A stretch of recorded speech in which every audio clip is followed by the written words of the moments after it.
Hello everyone, I'm Leslie.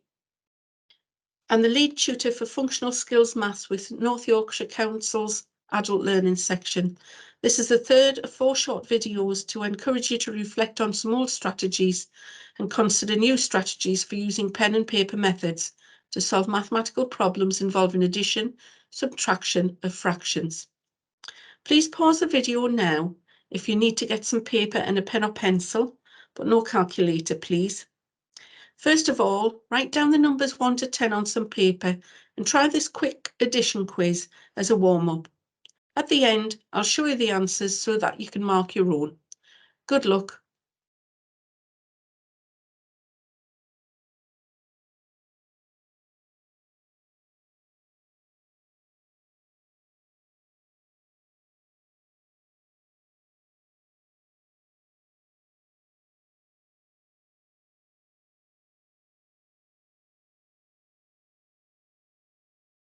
Please pause the video while you do the sums. Here are the answers.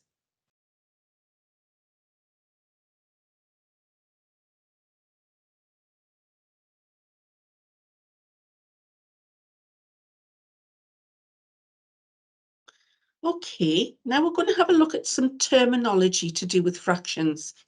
The common or proper fraction is where the numerator is less than the denominator. The numerator is the number on the top of the fraction and the denominator on the bottom. An improper fraction is where the denominator is smaller than the numerator. And this is where we have a top-heavy fraction. It's called the improper fraction, 8/5 or 8/5. And lastly, the mixed number, where we have a whole number which has been added to a fraction. This is known as 2 4/7 or 2 4/7. The 2 is the whole number and the 4/7 is the fraction. So what is a common denominator and how do we find them? We need common denominators to be able to correctly solve fractional problems. So this is just a reminder of the numerator on the top and the denominator on the bottom. Having the same denominator makes life much easier when it comes to adding or subtracting fractions. Here we have 2 fractions, 1/4 or 1/4, plus 3/4 or 3/4. All we need to do is to add the 2 top numbers, 1 plus 3 equals 4, and leave the bottom number the same, 4. This gives us 4/4, or the number 1, as an answer. However, if the denominators are different, as they are in this case, then it becomes a little bit more difficult. We now have to find a common denominator that both 4 and 5 divide into equally without remainder. So all we need to do is multiply the 4 and the 5 together, which will give us 20. Okay, let's take this a little further. Here we have the same example, but this time we need to follow these 4 steps. We have to use the 20 on the bottom of the 2 fractions, and we have to make them equivalent. So we look at the number 4 and we say how many 4s go into 20. 20 divided by 4 is 5. We use the number 5 to multiply the number 1 on the top. 1 times 5 is 5, and we put that on top of the 20. We do the same with the other side of the fractions. We use the number 5 to divide into the number 20, making 4. 4 times 3 on the top, 4 3s are 12, and then put the answer on top of the 20 for the other equivalent fraction. Because the denominators are now the same, we can now add the numerators to get the final answer. So we've now got 5 plus 12 equals 17/20. We also need to know, when solving fractional problems, is how to convert from improper fractions to mixed numbers. As I said before, improper fractions are top-heavy. So we have a 16/12 here as an example. So to make this into a mixed number, we have to divide the bottom number into the top number. So here I've put the sum, 16 divided by 12. 12 goes into 1, we can't do it. So we have to put a placeholder here, just to keep things lined up. We can say 12 into 16, and we know that goes in once with 4 remainder. So this would give us that number 1 as a whole number, and the 4 remainder over 12 as the fraction. This can be cancelled down. We can say 4 into 4 goes once, and 4 into 12 goes 3 times. So just looking at the next example, we can see on here that the 1 and 4 over 12 can be cancelled down or simplified, as it's otherwise known, to 1 and 1/3. Converting mixed numbers into improper fractions is where we take things a different step at a time. So we have to multiply the 3 at the bottom by the whole number 1. So 3 times 1 is 3. And then we have to add the top number. 3 times 1 is 3, plus 1 is 4. 4 on the top, and we keep the number 3 on the bottom. Don't change the number 3. Okay, so they're the examples of converting from one to another. So now we're going to start looking at adding fractions. Okay, so here we have an example of 2 over 5 plus 1 over 5, and we can see that both denominators are the same. So we keep the denominator the same, and all we do is add the 2 to the 1, 2 plus 1, that gives us 3, and we'll keep the bottom number the same, 3 over 5 is our answer. And then with this one, we've got 2 over 5, 2 over 5, and that's going to give us a common denominator by multiplying these two numbers together to get 10. So 5 into 10 goes twice, 2 2s are 4, and we're going to add 2 into 10 goes 5 times, 5 1s are 5. We add those two together to give us 9 over 10. And again, that's our answer. Okay, I'd like you to have a try of these yourself, please. Okay, and if you pause the video while you're doing these, here are the answers. Okay, so now we're going to look at subtracting simple fractions. So we've got 8 over 9 minus 2 over 9. And again, we can see that both denominators are the same. So a nice, easy one, this one. We take the 8 and we subtract the 2 from the numerators at the top there. So 8 minus 2 gives us 6 over 9. Now we can cancel or simplify this fraction. And we look at the number that will divide into both of these equally, and we can use the number 3. So 3 into 6 goes twice, and into 9 it goes 3 times. So the answer would be an equivalent 2 over 3. And then over on this one, we've got 2 different denominators this time. We just need to multiply them together. So 9 times 3 is 27.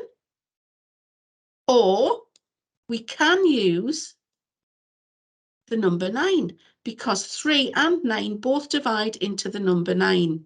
So 9 into 9 goes once. 1 times 8 is 8. And 3 into 9 goes 3 times. 3 1s are 3. So now we've got 8 minus 3 gives us 5 over 9. And that's our answer. So I'd like you to have a go at some of these ones yourself. So pause the video while you have a go at these. And then here are your answers.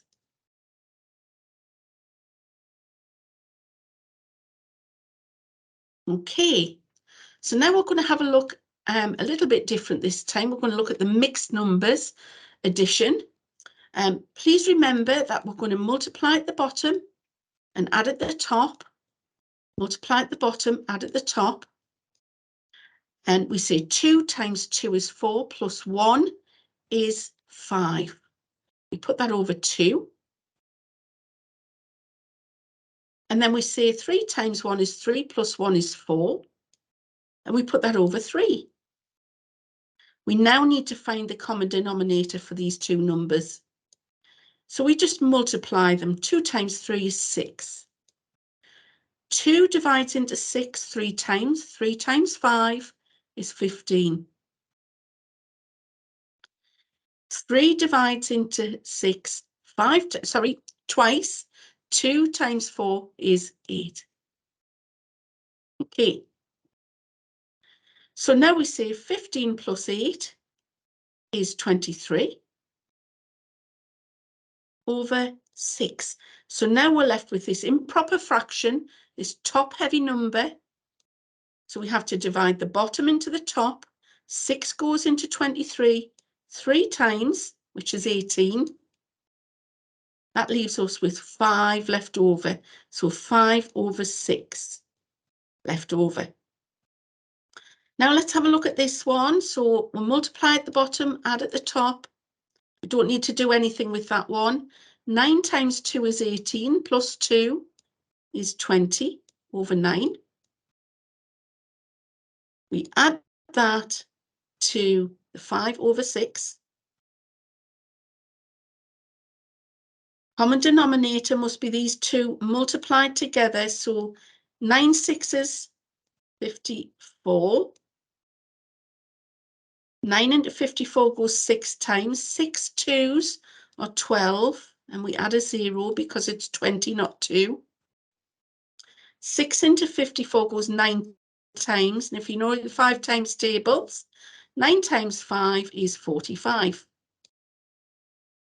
We add 120 to a 45, and that gives us 165 over 54.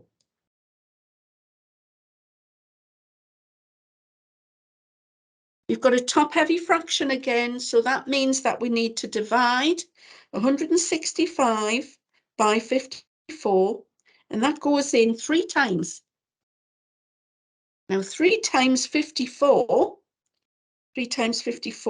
is equal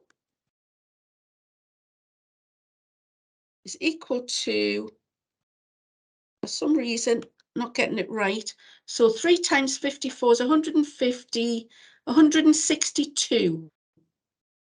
So 162 from 165 would be 3 over 54. Does 3 go into 54? Yes, it does. So we need to have 3 into 5 goes once. Well, 3 goes into 3 itself once, sorry. And then we say 3 into 5 goes once, remainder 1. Sorry, 2. And 3 into 24 goes 8 times. So our answer is 3 and 1 over 18. So I'd like you to have a go at these yourself. Again, pause the video, please, while you're doing the sums. And here are your answers. Okay, so the last batch that we're going to look at are the subtracting mixed numbers. So again, we're multiplying at the bottom and adding at the top. Multiply at the bottom, add at the top. 9 times 2 is 18, plus 2 is 20. 20 over 9. We're taking away this time, so 3 times 1 is 3, plus 1 is 4. Okay, we're going to use 9 as the common denominator. 9 into 9 goes once. 1 times 20 is 20. Minus 3 into 9 goes 3 times. 3 fours are 12. So 20 minus 12 leaves us with 8 over 9 as our answer. Okay, last one over here. Multiply at the bottom, add at the top. 9 ones are 9 plus 8. That's 19 over 9. So 9, no, that's not right. I hope you're checking this up. So 9 ones are 9. That's 17 over 9. Okay, minus 4 over 7. So we've now got 9 times 7. So 9 times 7 gives us 63 as a common denominator. 9 goes into 63 7 times. 7 times 17 gives us 119. Minus 7 into 63 goes 9 times. So 9 fours are 36. We see 119 minus 36 gives us 83 over 63. And we're left again with this top-heavy fraction. So we say 63 into 83 goes once. Remainder 20 over 63. Okay, last ones for you to try. You try these for yourself. Put the video on hold, please. And these are your answers.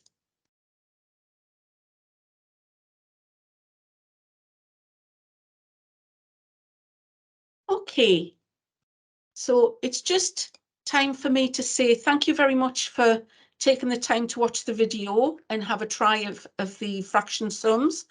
And to hope that you'll enroll onto one of our Learn at Lunch 30-minute lessons during the day between 12:30 and 1 o'clock. And if you see a line manager about that, that'd be great. Look forward to seeing you. Thanks, bye.